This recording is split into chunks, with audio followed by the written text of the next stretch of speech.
Welcome back. I'm your host, Katie Baldwin, and today we're exploring the intricate dance of payments, innovation, and industry collaboration. Our guest is no stranger to this rhythm. She's the head of partner relationships at Payments New Zealand, a true connector, a force in steering the ship toward a progressive payments future. At Payments New Zealand, our guest, Angela Gill, works to cultivate partnerships, foster innovation, and ensure the seamless flow of transactions that underpin our daily lives. Angela, thank you for joining us today. Let's dive in. It's a pleasure. Thanks for having me, Katie. Can you share with us your previous experience in collaboration with other players in the payments industry? Well, actually, I started my career as a chartered accountant, but soon realised that I like to talk and mix with people, so this was not likely to be my long-term gig. So after an OE in London, where I worked as program manager in a number of areas, I returned to New Zealand and got a 7-month contract at what was then Electronic Transaction Services Limited, then Paymark, and now Worldline. So at the time I was told got into payments, I'd never leave. And that turned out to be true, as my 7-month contract eventually turned out permanent, and I stayed for 16 years. So I started as EMV program manager, and what's EMV? It was chip cards, basically, introducing the cards that had chips on them. I'd never had any experience in it, and the nickname for the project was Chip and Dip. So as Kiwis know, that's a good old favourite. So I moved then into the customer team and worked with banks, industry associations such as Retail New Zealand, Hospitality Association, retailers such as Foodstuffs, Z Energy, terminal vendors, of which Skyzer, of course, was one, and resellers. I managed the everyday relationships with our company. I ran industry forums. We joined partner roadshows and interacted at every level from C-suite to the operational areas. Payments New Zealand was one of our alliance relationships. And the opportunity arose to join the API Centre team to work on an amazing partnering in the open banking space. I've now moved into a broader role as head of partner relationships and once again enjoying working across the industry. That's fabulous. I mean, I always knew that you were an industry veteran, but to get that background is great. So can you walk us through your current role and what attracted you to Payments New Zealand? Yeah, so as head of partner relationships, I'm responsible for industry engagement, so cultivating and maintaining relationships amongst business partners and members, and working with the wider team to grow our wider membership and engagement base. The membership program, I have to ensure that the membership program delivers value to the members and to Payments New Zealand through outreach activities, leveraging thought leadership and engagement on company work programs across our teams. We have clearing systems, we have the payments directions team, strategy, and the API Centre. We ensure that members have a voice into all our strategic initiatives across the company and make sure they're included in workshops where they can share their thoughts directly. And I was attracted to Payments New Zealand initially because of the engagement I had with its team members in my previous role. The great culture kind of seemed evident to me in my interactions, and I wasn't disappointed when I joined. The company vision, world-class payments for Aotearoa New Zealand, is a great aspiration, and the company values also resonated with me. They are lead for tomorrow, people at the heart of what we do, and excellence in our work. And I'm still all about the people. It's what makes me tick, and working across the market at all levels within our member organisations gives me a real opportunity to ensure there's those synergies between their organisations and Payments New Zealand are realised. It feels like you're in this position just within Payments New Zealand to have such finger on the pulse. On the pulse. Yeah, I kind of it's nice to get out and really understand what makes the members tick and what's important to them, and make sure that I feed that back into our organisation, and where we can, that we can actually translate their needs into something tangible that feeds into our systems and then obviously into the economy, and it just all goes from there. So it's a real privilege to actually share in everybody's work and business lives, and I get to know them personally as well, which is always really nice, because I find that once you know people personally, it's really makes the business much more simple. Yeah. Streamlined, exactly. So tell us more about Payments New Zealand and its role in the payments ecosystem. Yeah, well, we're a governance organisation, and at the heart of all of New Zealand's payment systems, we work with the industry. So we don't do it all ourselves. We bring industry in, and we want to empower Aotearoa New Zealand's payments future. We were formed in 2010 by the Reserve Bank, and we govern the core payment systems and work with industry to lead open banking and the future direction of payments. We don't own or operate any infrastructure. A lot of people get that confused and think that we actually run systems. We manage clearing systems that govern how payments are exchanged and settled between the financial institutions in New Zealand, and we make sure that's done efficiently and securely. Those clearing systems are governed by rules and standards and procedures that we develop and manage the financial institutions who are participants of the system. And when we say participants, those are the likes of the banks, so the large banks, the Westpacs and the ANZs and ASBs and BNZ and a few others. The rules and standards set out the requirements for participation in the system and how payments are processed. And they also provide standardization for the way transactions are made between participants and their customers. So tell us more about the systems you govern. The systems that we manage actually transact over $6 trillion annually. So that's pretty significant. Crazy. Yeah, it really is when you look at it like that. So there's three main clearing systems, and they're defined by payment types. They cover a range of different payments methods used in New Zealand. So we have the high value clearing system, known as HVCS, and that governs large payments that can't be reversed, such as house settlements. The bulk electronic clearing system, which we call BECS, and that governs how direct debits, automatic payments, bill payments, and direct credits work. And the consumer electronic clearing system, KEX, and that governs how consumer payments such as EFTPOS, debit card, payments, and mobile payments work. So we're made up of an internal team, but we have, as I say, participants, members, and a board of directors and shareholders. As I said before, the participants are financial institutions that have joined one or more of those three systems I just mentioned, so they can exchange payments directly with other participants efficiently and securely. I've mentioned a number of the main banks, but we also have Bank of China, Citibank, HSBC, Kiwi Bank, TSB, lots of all the organisations.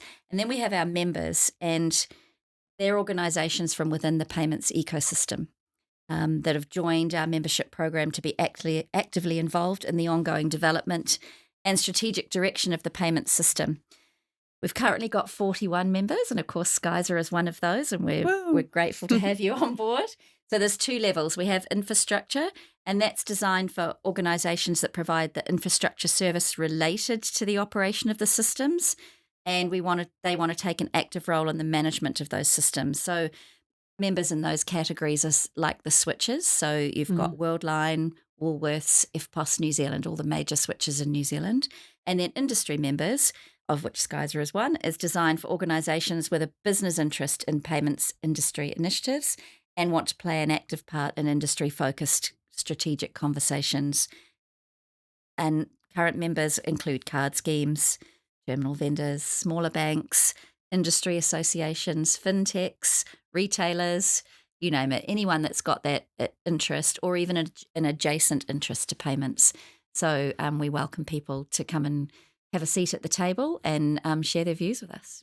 It's almost amazing. It only started 14 years ago. Yeah. Because it seems, this seems almost necessary.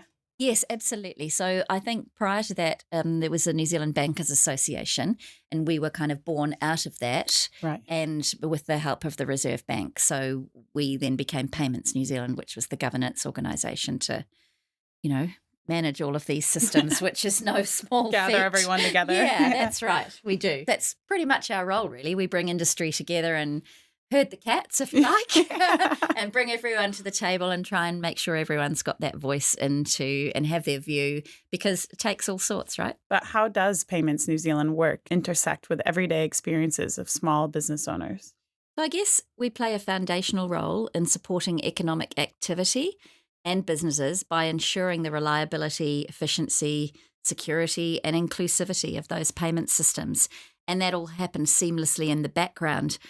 Through our oversight and promotion of innovations, we then help to foster trust and confidence in those systems, facilitating transactions and enabling the businesses to thrive.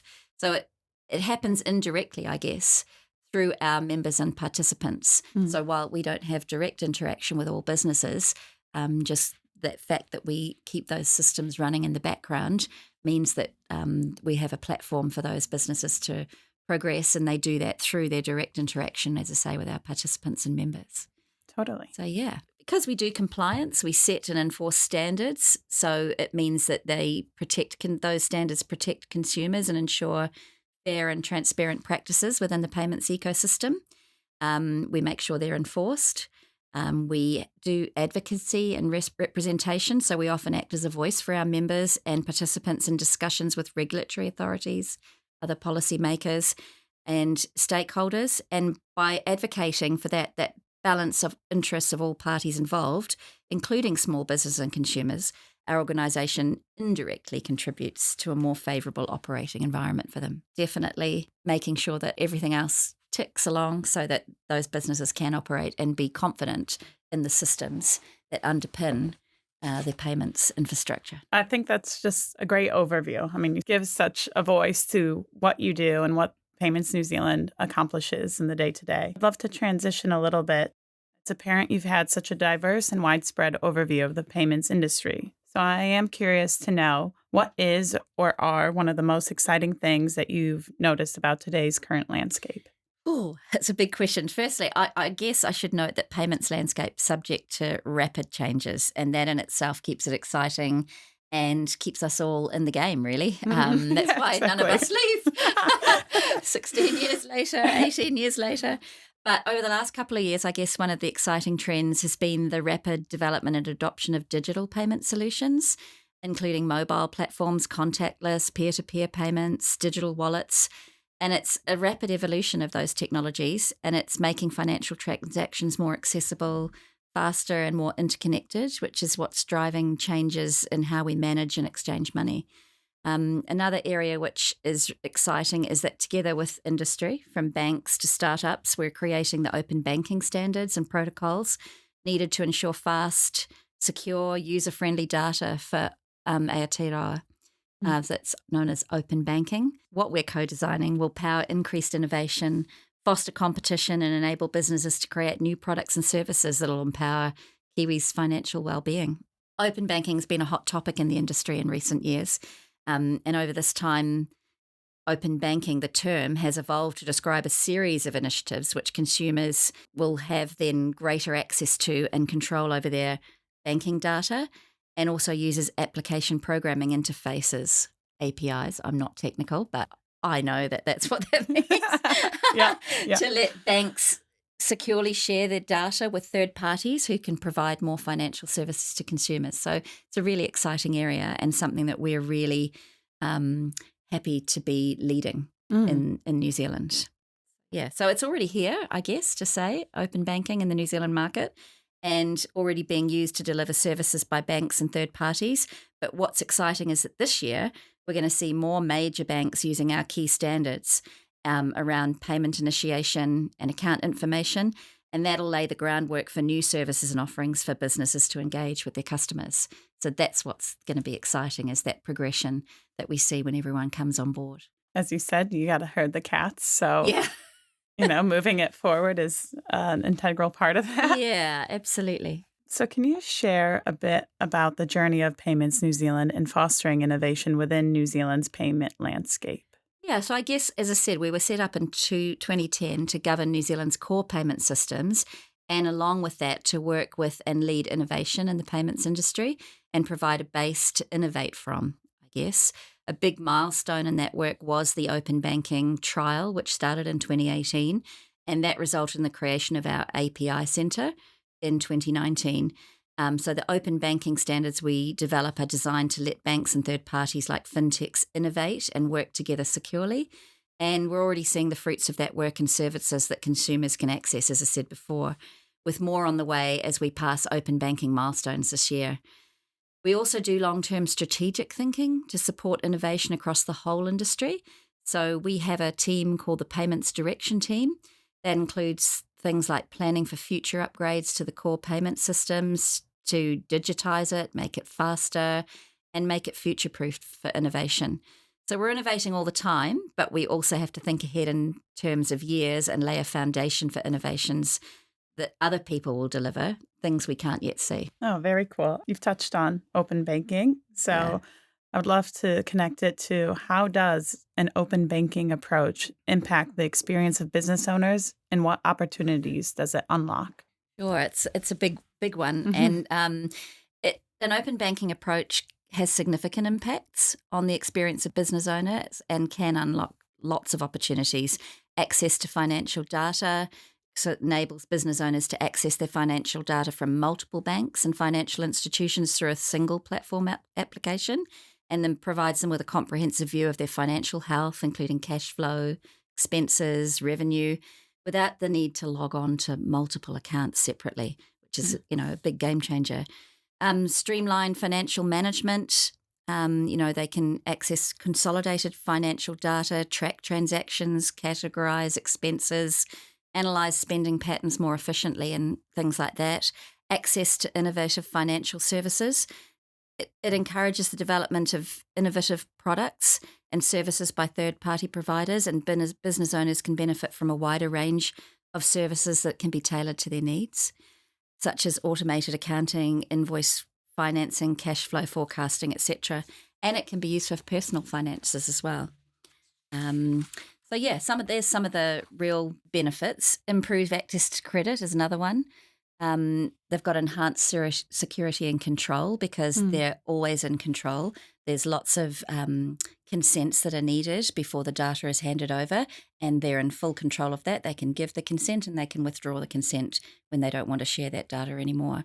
It enhances the overall financial experience of business owners, gives them greater transparency, efficiency, and flexibility, I guess, in managing their finances, which can only be a good thing, right? Yeah, it almost feels like a buzzword at this Yeah. point, but to give a voice of all the practical uses for not only business owners, but everyday consumers, it's enlightening. It is. Yeah.